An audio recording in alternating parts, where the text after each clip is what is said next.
जो आप ये देख रहे हैं, गवर्नमेंट ऑफ इंडिया और गवर्नमेंट ऑफ सऊदी की एक नई पॉलिसी आई। पहले क्या होता था कि पहले इंडिविजुअल कंपनी सऊदी में डील करती थी। अगर मेरे पास कोटा है, मैं मीना ऑपरेशन सऊदी में खुद करता था, मॉलिम्स के साथ खुद।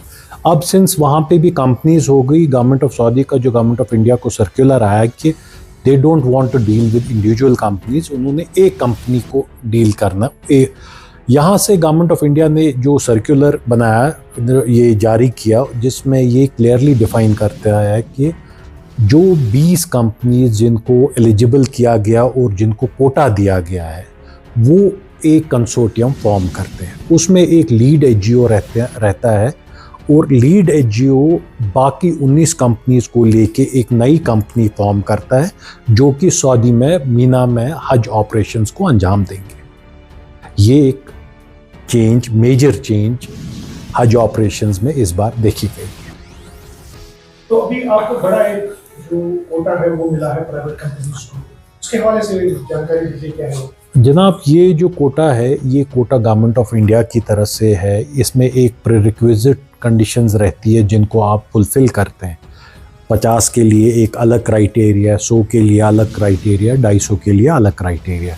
जो जिस कैटेगरी में जो क्राइटेरिया फुलफिल करता, उस हिसाब से गवर्नमेंट ऑफ इंडिया ने उसको कोटा अलॉटमेंट दी है।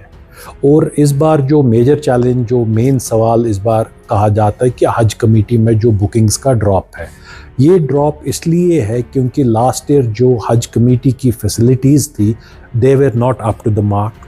वहाँ पे जो ज़ायरीन थे उनको बहुत मुश्किलों का सामना करना पड़ा।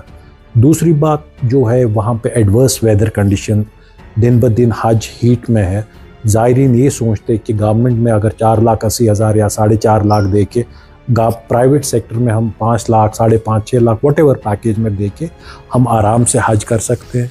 तीसरी बात, जो ये इकोनॉमिकल डिस्ट्रेस का कहा जाता है, मैं मानता हूँ बाज़ार में इकोनॉमिकल डिस्ट्रेस है, बट जो ज़ायरीन हज पे जाने वाला होता है उसका ये कैलकुलेशन पहले से होता है। ये हज के पैसे या तो पहुँचा अलग आसान, सो ये आपकी डे टू डे लिविंग से रिलेटेड नहीं होता, ये अलग से आपके ये हज के पैसे अलग से होते हैं। इसमें इतना इम्पैक्ट नहीं आना चाहिए।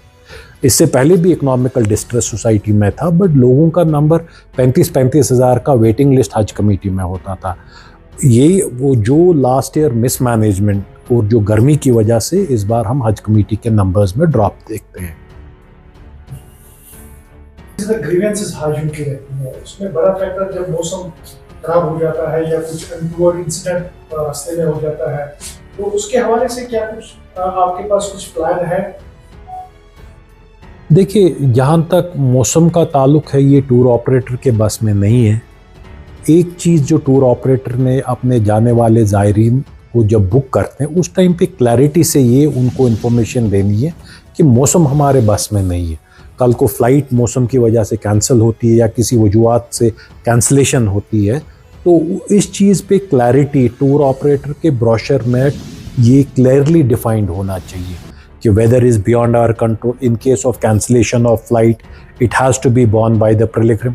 जब आप इन ग्रे एरियाज़ को टच ही नहीं करते, एक ज़ायरीन जाने वाले, उससे आप इन बातों के, इन चीज़ों के बारे में छेड़ते नहीं है, डिस्कस नहीं करते, वो कैसे एक्सपेक्ट करें? With the result they get volatile last में, नहीं जी आपको हमको लेके जाना है। अगर इन चीज़ों पे पहले से ही बात हो, और टूर ऑपरेटर से ये गुजारिश रहेगी कि अपने ब्रोशर्स में क्लियरली इसको डिफाइन करें कि वेदर की क्या पॉलिसी है, लगेज की क्या पॉलिसी है, तब जाके इन मसलों का कोई ये नहीं है। आने वाले दिनों में जो ये बुकिंग का, हज कोटा अलॉट हुआ, अब बुकिंग्स वगैरह शुरू होगी। लोगों जाने वाले ज़ायरीन से यही गुजारिश रहेगी कि ये देखे, एक बैकग्राउंड चेक करे, ये टूर ऑपरेटर इसके पास कोटा है नहीं है। दूसरी चीज़, अगर कोटा नहीं है, ऐसा नहीं है कि खाली कोटा जिनके पास है वही जाते हैं, जिनके पास नहीं है वो भी, उनके इंटरिम अरेंजमेंट्स होते हैं, उनके टाइप्स होते हैं। मगर जो लोग ये जेन्युइनली करते हो, जिन लोगों ने पास्ट में लोगों को मिसहैंडल किया हो, चाहे उनके इंटरिम अरेंजमेंट्स हो, देखें और इस बार अपने मीना की कैटेगरी को पूरी तरह से डिफ़ाइन करे।